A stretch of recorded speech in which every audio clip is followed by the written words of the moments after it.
Bonjour, Monsieur Dam, Mohamed Ndiaye Khalima, architecte urbaniste, gérant du cabinet Khalima Architecture, et aujourd'hui qui est très heureux de participer à cette émission qui a un thème très utile et important qui est la conception, la sociologie, la psychologie conceptuelle, urbanistique, architecturale. Maanaam mooy lan, vous savez dëkk yi dëkk yu mel ne Ndakaaru yu mel ne les grandes capitales africaines dañuy dem ba un moment dañuy étouffer et dafay créer nag benn problème bu ñu naan une ségrégation spatiale.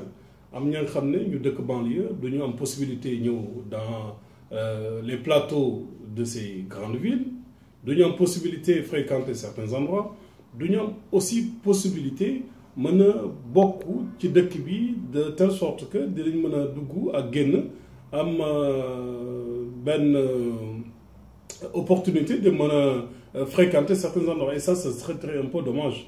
Moom la ñuy gis nag Sénégal il y a des zones yi nga xam ne boo fa dëkkul peut-être pratiquement da lay intimider mooy les cités fermées yi ñuy gis mooy des zones trop résidentielles boo fa duggee pratiquement ñu laaj loo fay def et alors que ci Sénégal la bokk. Et moom ngay gis aussi opportunité war a mën a dugg dans certains cadres mën ko fréquenter moom mën la jox opportunité nga mën a am benn un lieu de référence à partir duquel mën nga fay féexal sa xol mën nga fay yóbbu say gan mën nga fay ànd ak sa njaboot. Et loolu nag bu demee ba xaw a ñàkk ci réew rek da ngay gis mu commencé indi jafe-jafe ci dëkkin bi. Loolu nag dañuy am benn pause bu ñu ciy def ubbi benn parenthèse li koy undu mooy ñiy xalaat dëkk yi ñiy xalaat réew yi ñiy xalaat quartier yi ñiy xalaat koñ yi ba ñi ciy xalaat ci espace public yi dafa am la nga xam ne duñ ko seetlu ci seeni xalaat. Benn bi ci njëkk mooy dañuy régler un problème ponctuel au lieu de chercher à régler un problème général.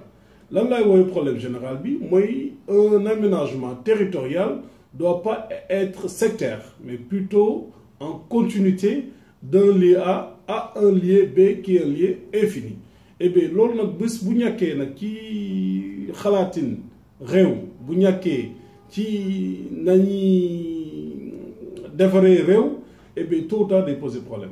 Boo xoolee moom lay critiquer tout le temps naan leen l'autoroute qui traverse la banlieue la sépare en deux.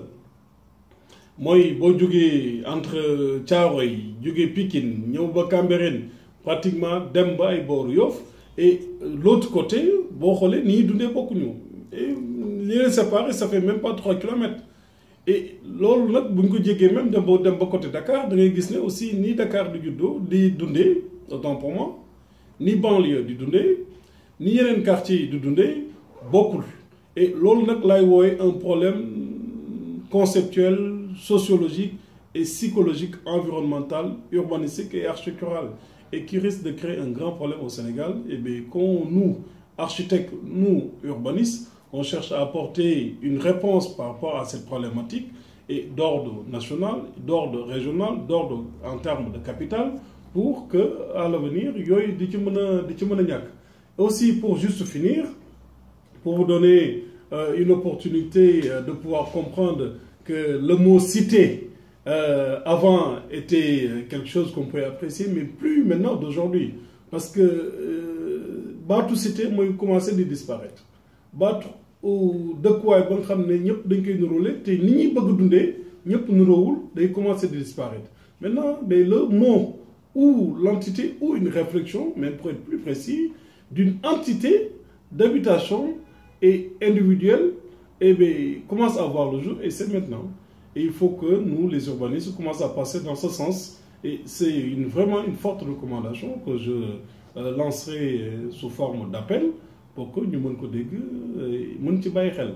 Et sur ce, il y aura d'autres émissions qui vont venir. On parlerait de cadre de vie, on parlerait de la sociologie, la psychologie conceptuelle, urbanistique, architecturale, tout court. On parlerait de l'environnement, on parlerait de changement climatique, on parlerait de l'architecture bioclimatique, on parlerait de changement conjoncturel en termes de mobilité urbaine, on parlerait aussi de l'aménagement territorial, on parlerait de l'aménagement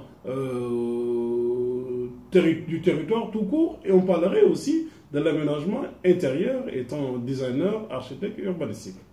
merci.